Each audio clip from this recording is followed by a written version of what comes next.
Here, are we on?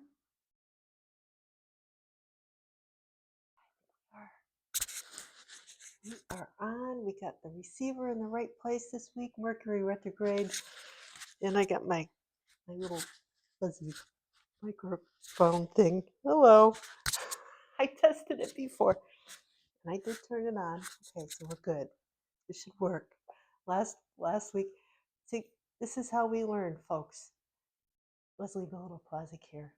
Zazoo Plazz for the let's see, Monday, 12:30 in the afternoon, Monday, November 17th, 2025. Got the eyebrows, rocking the eyebrows today. Um, yeah, we're getting there. And yes, you've arrived at the right place. This is the Zazoo Plazz report for the week, 33rd Sunday in Ordinary Time. So, among other things, justice is the theme today. The moon is in Libra. But before we get started with all that, I got my friend here. I live in the garden homes, and we have garden gnomes here. And this is my little friend. Hello, do I? Stop it, Sassy. Mercury's in Sag. It's crossing over my natal. It's going back to Scorpio. Yeah, which is, it's crossing over the line where my natal Mercury is at the first degree of Sagittarius. So, Mars is in Sag. Yeah, Sun's in Scorpio. Moon's in Libra. So that's the justice sign, planet. And yeah, Mars is in Sag. And then there's the grand water trine, Jupiter to Sun to Saturn, Pisces, all the water signs. And then, yeah, we've got 6 or 7 planets retrograde right now. 6 or 7. Oh, plus the North Node. 1, 2, 3, 4, 5, 6, 7 planets in retrograde, including the North Node in Pisces. Wow, that's a lot of introspection, a lot of backward motion there, moonwalking. It's more of a time to go within and get rid of things, clean house, rather than go forward. There's a new moon Thursday at Scorpio, so you kind of have to get ready. I'm getting ready for that, and that's when you set your intentions. But now is when you do all the, sage, what do they call that? Smudging, or get rid of stuff. Go through and get rid of things. I got a huge bag of laundry. Anyway, oh yeah, I wanted to make sure and mention that this week they stopped making pennies in Philadelphia at the Mint here in the United States. These might be worth something someday. I don't know. These are just like a couple of years old. I have some mostly really new ones. But you know what I do is I use them, like the change, I collect it. I don't have as much as I used to because I mostly pay with my credit card and stuff. But I do, it's for us Gen X kids growing up when we did, like we were taught, we always saved them. We always had a jar of change. I had a piggy bank. Um, I'm just going to put him over here. When I talk about this, it's kind of a nostalgic thing. I mean, sure, if it costs 4 cents to make 1 penny or whatever they said it is, it does make sense. Pardon the pun. But, but I use the pennies in like money rituals. I'll put them in one of those little red envelopes that they give out at the Chinese New Year in February. And I put them like with my new moon checks in the southeast corner of my house. And so that's the wealth corner. So, and I've got like little laughing Buddha statues and things because I do that woo stuff. It's harmless, but it has worked for me over the years. So like I said, and even when, you know, my ex and I were married, we always had like a big jar. You get those jars when we were in high school. We get like, um, and this is all related to what I'm talking about today. I remember when I was in high school, we had like magazine drives or something in the fall to raise money, and then if you sold so many, um, you get like, I have like it's got the motto on it. It's like a clear, nice glass, like stein, like a beer stein. I mean, you could drink out of it, but it said it had school colors and everything, and the eagle. And I got two. I think I got a big one and like a smaller. I think I got two or three of them. I may have left one, back with my parents when I moved out, but I definitely took one with me. It was I definitely got a big one, and then like a smaller off-white one, I think, or it might have been a clear one, like a regular size, and then a like that. And I used to, in high school, I toss all my change in there. When I was a little kid, I remember I had like a baby bank, and then when I was a little older, they gave me it was an orange piggy bank, bright orange, and it had flowers on the side of it. And I used to put all my little change in there, and it had like a rubber stopper on the bottom. Why am I talking about this? And I would take that out, and all the change I'd shake all the change and shake it out on my bedspread and see how much I had and if I can afford something. They had no kids. If you're listening and you're, younger, Gen Z, millennials might remember. Probably not millennials, but definitely Gen X and older. Um, we had this thing called the Columbia Record and Tape Club, or then it was the cassette. It was like cassettes.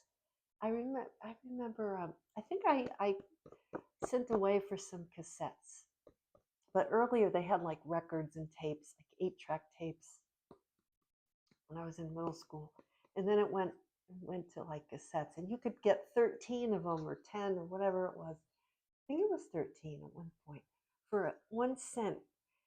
And then of course they charged you, you know, so much per month or whatever, you had to pay up later. But I think they went under because I've heard other Gen X creators talking about this. Some of them even have, and I have to admit, it's pretty funny. Um, One creator in particular I know has shirts you can buy that say, Columbia House lessons in regret and debt management or something like that. Debt collection or something like. Because a lot of us, for whatever reason, people didn't pay. I'm sure I must have if I did order. I think I might have sent it in and got a couple. I don't know. I certainly was tempted if I didn't actually do it. I mean, I don't. That's not like me not paying because I totally would have. Um, but sometimes like things fell through the cracks. Like they didn't. Oh, I think that's that branch. Anyway, um, yeah, enough about that. But I noticed earlier that there was a big branch that had come loose from the honey locust tree. The one that I talked about a long time ago that has the little pods shake. There's a ton of pods on the ground. Not last year, but I think when it's going to be a bad winter, it produces like every other year. But there was a big, like a like a like a wishbone, shaped stick. It was just balancing, and I said, "That thing's going to come down the next gust that comes because it's really windy today. That thing could come down and fall on somebody." And I was going to go take it. I said, "Let's see, it's the work day, so let's see if it comes down by itself." And I think the damn thing came down and whacked into my front door just now. I, make this stuff up. Uh, and then yesterday, another thing. Okay, you're talking about that. Yesterday, I posted this on my Facebook page, so if you're curious. But I was making my dinner. It was 9 in the morning. I had had a long day, and I went out for a walk, and I was really in a, kind of a, I had kind of a, I was a little ticked off because I went out for a walk and I was walking on the grass, and some damn person didn't pick up after their dog, and I got home and I had like yellow runny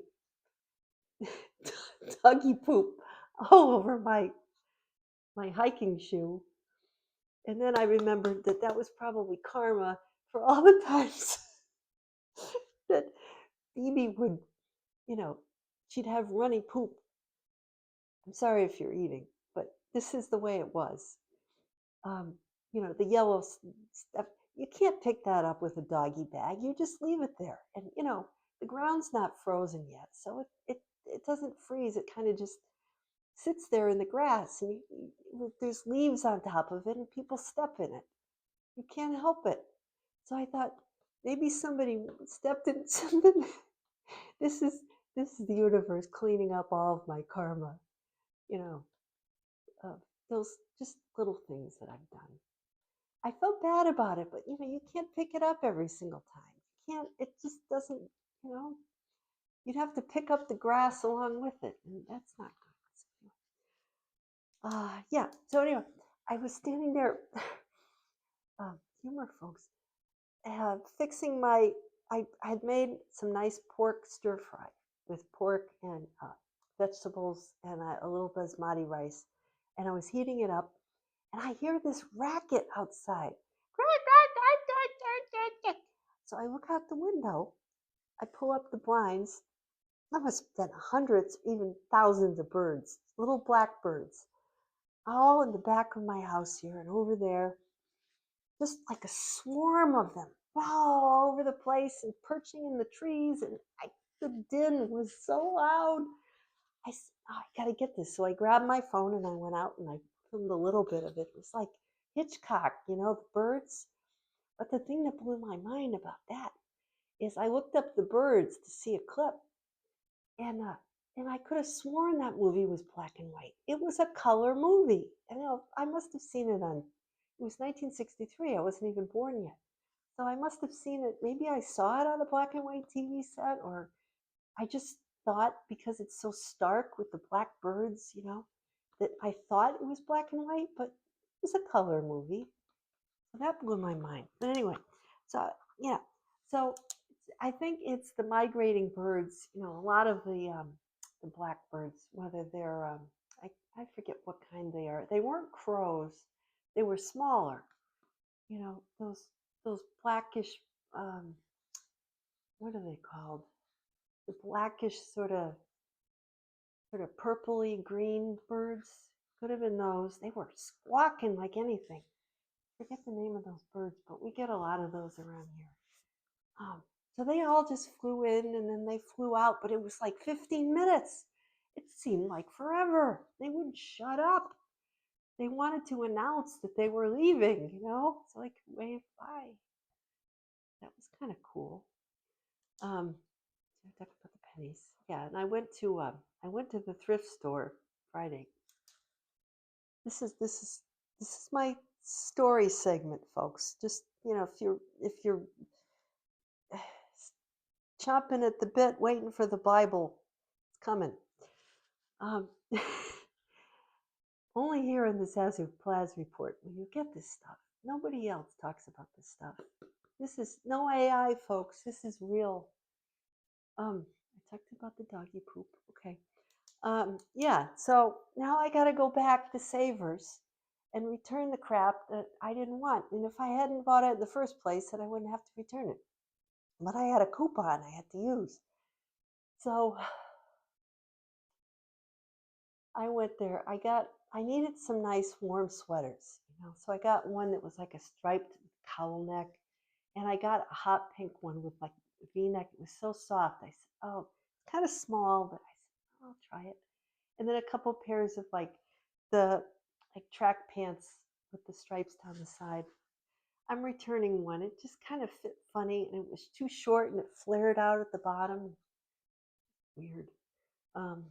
But one of them, a couple of the tops I bought were actually like Talbots, and turns out there was the pink one was cashmere, was Diane von Furstenberg or something like that. One of those she brands that they used to sell at like Macy's before the whole mall shut down. Anyway, it was like $12. And I'm like, ooh, cashmere. And then my next thought was, oh, crap. Because you can't put it in the wash. You got to wash it by hand or you got to dry clean it. So I said, no, it's not worth it. So I'm going to bring it back. It's not worth it. I mean, cashmere for $12 is pretty good and it fit me really nicely. And I said, if I put it in the wash, then I'm going to have to use Woolite and then nothing else will get wet, I don't want to do a separate load. And if I wash it by hand, it's going to be all dripping wet all over the place. I don't want to do that. All right. Yeah, so that's that. I just I have very little enthusiasm for shopping in the first place. And what was left of it just blew away.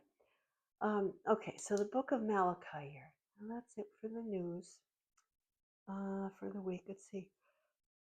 That's it. I'm really hungry. I gotta go have my paleo hot chocolate, cashew butter rice cake. Yeah, I just went and stocked up at my job lot with all my snacks. I got some of those little pepitas, those little pumpkin seeds. Those are good to add to my trail mix.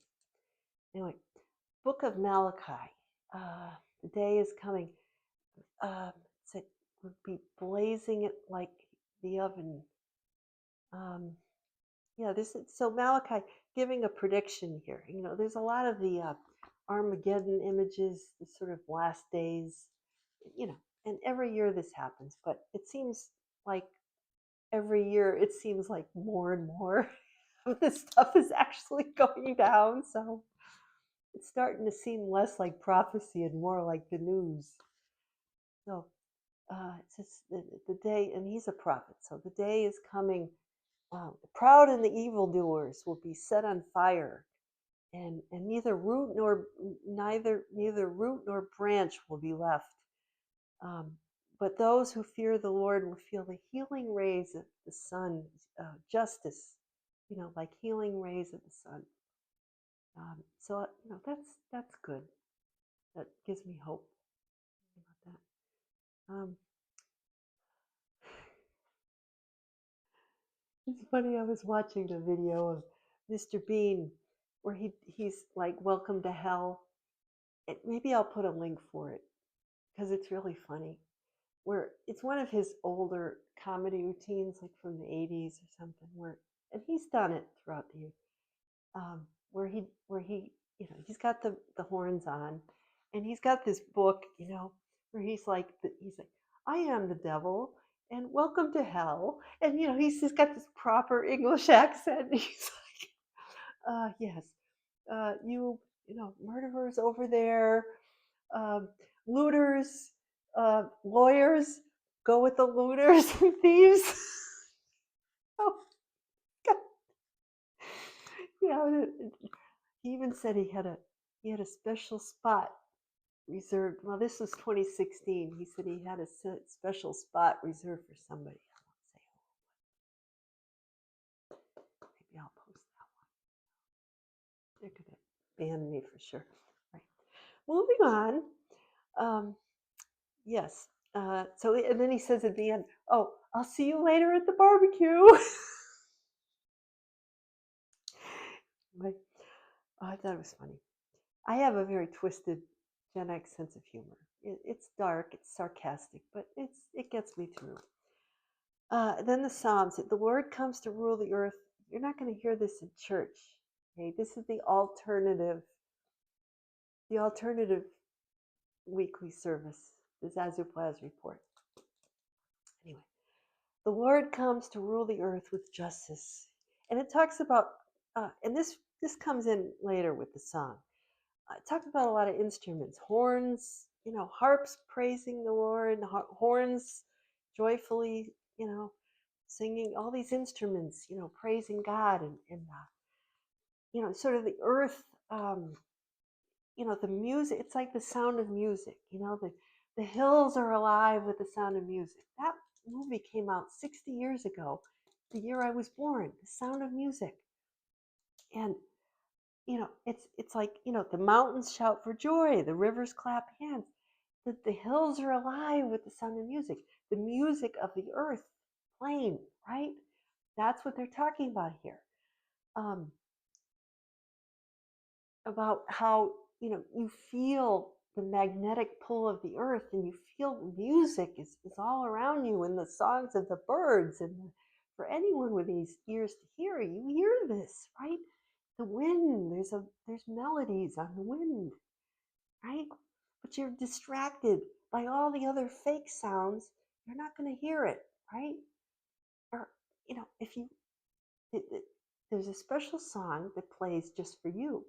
But if you're letting the noise of the world drown that out, whether it's somebody telling you what you have to be or have to do, or somebody in authority, yanking your chain, you're going to be caught up in fear, and you're not going to listen to that. You're not going to hear that music, okay? So moving on. Um, anyway, Paul's letter, the second letter to the Thessalonians. So Paul is writing the Thessalonians with the Greeks, the early Christian converts, Gentile converts. So he's sort of giving them a pep talk, rally. And that's also going to be significant later. He's urging them to, take the apostles as role models, because they followed Jesus. So he's saying, look at the way, we're living in harmony, taking responsibility for ourselves and for working for what we eat, working for our food. In other words, taking responsibility for it's karma, right? Taking responsibility for, what you've done and what you do, and for your own upkeep, right? Taking care of your body, right? Not taking what, others, not placing a burden on someone else to take care of you, right? In other words, not being codependent on anybody, right? Working in a partnership, and being mindful of, and not engaging in, not sticking your nose in somebody else's business, but rather minding your own business, right? This is all significant because, what's going on today? Are we living in harmony? Are we, providing for ourselves? Or are we dependent too much on somebody else? Are we, are we paying off our own karma? Or are we just burying it and pretending it's not there? Are we placing a burden on someone else to deal with us when we should be doing it ourselves? So then we have Gospel of Luke 21. Where, now this is important. Stand straight, raise your head. Redemption is at hand. So in other words, this is a call to really pay attention. Raise your head. Don't be like birds with your head in the sand, right? Ostrich.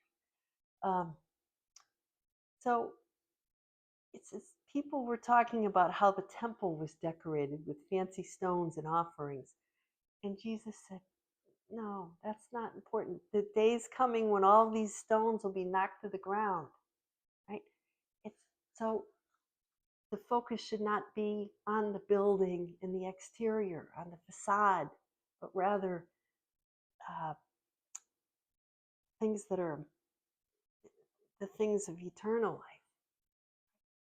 that won't get knocked down. In other words, don't be distracted. You don't need a temple to connect to God, to the universe. So then they got all, when is this going to happen? They want a sign. Jesus, when is this going to happen? So he's not telling them exactly, because that would be spirit always lives in the moment. So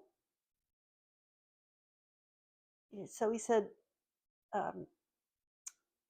he says, don't, he gives them signposts rather than exact moments. And that's probably because this whole thing is not going to, it's going to be playing out over time. So he says to them, don't follow false prophets who say they're Christ come again or whatever. He said, don't be afraid. There's going to be wars happening first, and then earthquakes, famines, plague, which anyway, going to that, pandemics, signs in the sky. So all of those things, you might say, have happened. But he says, before it happens, you will also be persecuted by kings and governors for Jesus, for your belief in him. But he said, don't practice words for defense. In the moment, he will give us the words in our defense. So you get the feeling that if we live right and just trust in God to get us out of, if we don't have poop on our shoes, we can rest easy knowing that we're not going to be harmed. Not a hair on our head will be harmed. It's interesting, he said, to persevere, and that we would even be handed over by friends, relatives, family. So in other words, we might be separated when we start living as our, by our calling, by how God is source calls us. We might offend people. We might trigger people. There's the bird. And they might not see eye to eye with us anymore. We might find ourselves ostracized. Like, oh, look at that one. We don't, what happened to that one? We used to agree on things, and now we're totally different. And there are people that will fall away because they're not meant to come with you. So that's interesting. So the song I chose for many reasons, and see, I hate when this happens. I skipped the page by mistake. Mercury Retrograde. That really bothers me. And I chose it for many reasons. The Clash, Rock the Casbah, released June 11th, 1982. That was summer before my senior year in high school. And I remember it was new wave time. Everything was new wave. It was the second single from their fifth album, Combat Rock. We just had Veterans Day last week, so this is good. It got up to number 8 on the Billboard 100, which is really good. That was a very popular song. That was a great song. I don't think I've featured this one before, so I'm going to use it. Yeah. So this was, I never really understood what this song was about. Kids not having Wikipedia back then, not having YouTube, just hearing it on the radio, and then, of course, the MTV video, which was the one with the armadillo and the guy, the Arab guy with there's two guys running around, apparently. The guy with the towel thing around his head. I don't know what they call it, but I remember the video. It was filmed in Austin, Texas, and it was meant to show apparently a Muslim hitchhiker and and then the limo driver. So there was two guys who,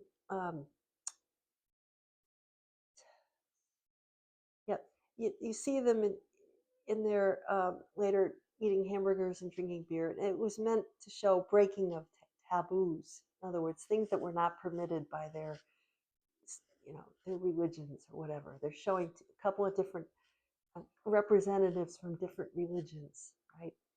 And then there's this armadillo that like keeps, this is the stuff we grew up on, okay? Um, and yeah, that was fun.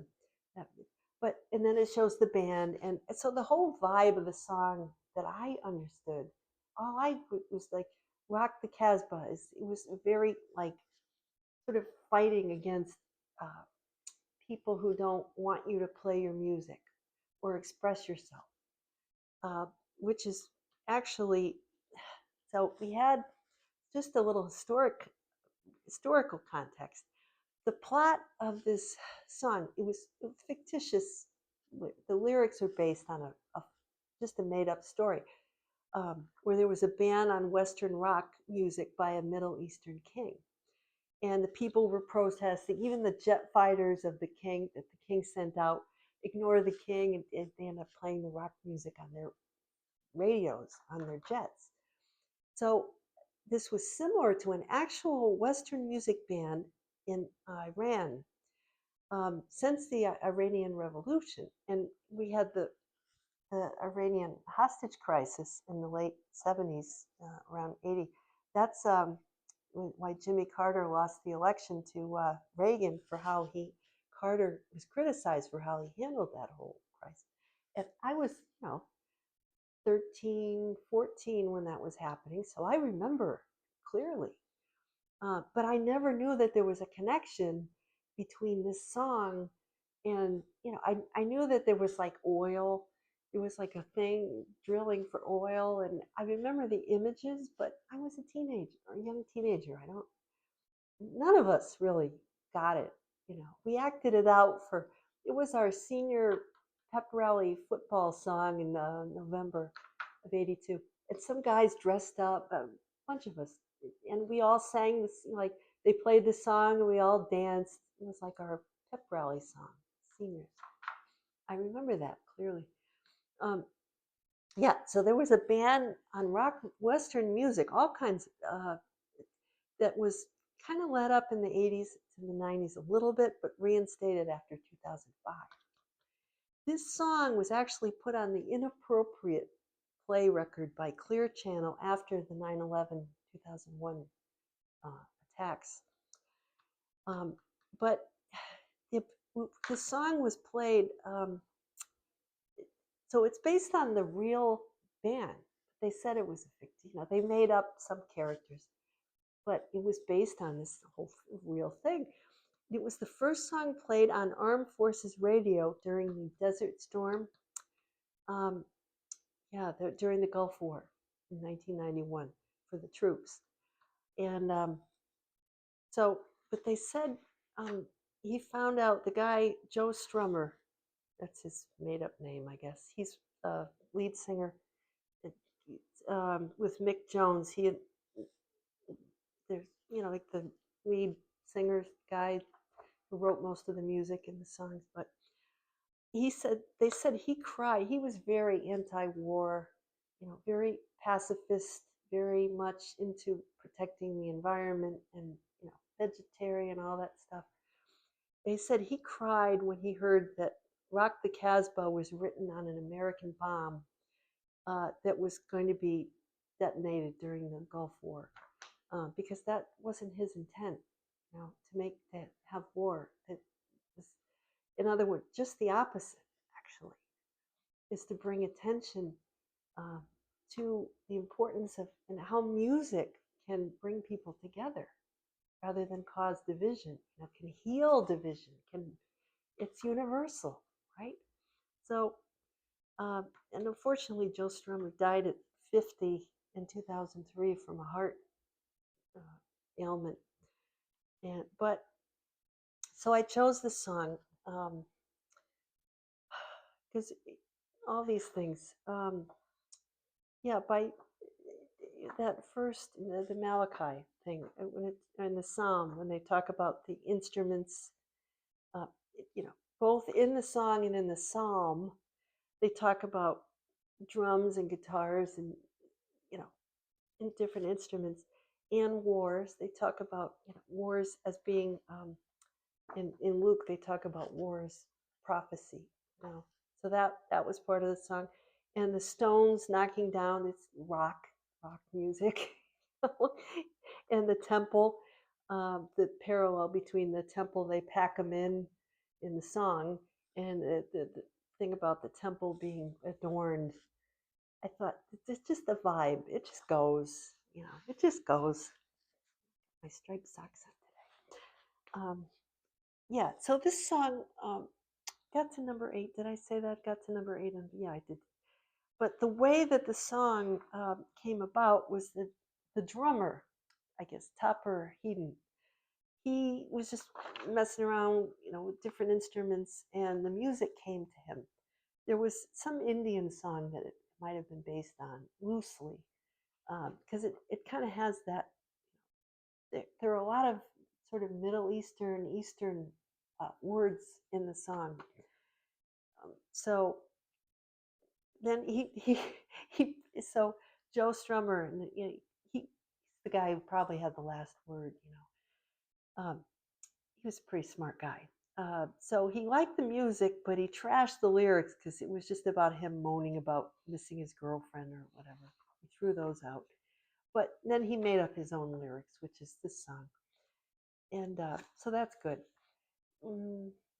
Yeah, so Strummer originally, he had Rock the Casbah as a phrase that just came to him, as well as let that raga drop. Apparently, a raga is an Indian song. Their manager, the king, told his boogeymen, the band, that their songs were getting to be too long and that they had to drop them down. So that's why it says "let that raga drop," because that's a raga. It's a type of Indian song.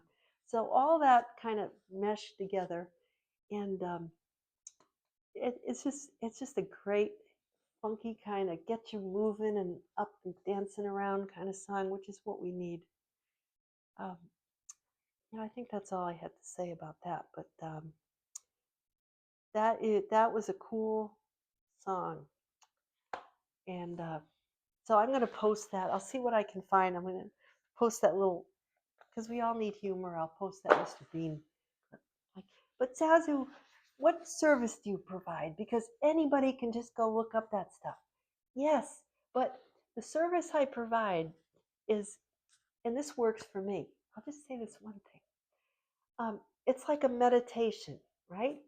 If you sit down and you focus on, say you want to, get a better connection to the divine, to source, through meditating on scripture, right?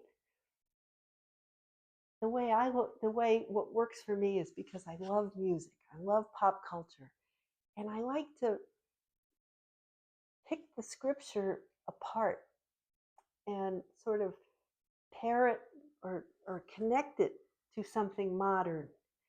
And I know most people probably think what I yap on about is meaningless, but to me, it is a way that I come full circle in my life, and I link all the little connections together, and I see where the scriptures, which are 2,000 years old, have meaning still today, and they inspire me and they give me creative inspiration for living my life today. And the more I do this, the more I notice that things just come to me more easily. And maybe it doesn't work for anybody else, but I thought, hey, throw it out here and see what happens. And the more I share this stuff, the more things seem to flow in my life. So if you like my energy,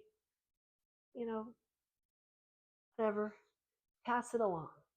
That's all I'm going to ask. Spread it. If it makes you happy, tell somebody. What the heck? Leave me a comment. Hey, I like your video. Do that stuff. I forget to ask for it. So, every now and then it is nice to get a little feedback. So anyway, yeah, I'm hungry, and I'm going to go off, and I got stuff to do. I can't sit around all day begging. So until next week, I'll be here. Same. Oh, we're getting ready for Thanksgiving. I got my pumpkin pie mix. Sometimes they run out. So I went to the store and got all my ingredients. Pumpkin pie. Time to get ready. So, yeah, but I'll be here next week. Same place, different time. Hopefully this worked. Talk to you later. Take care and have a great week. Have a great Scorpio new moon.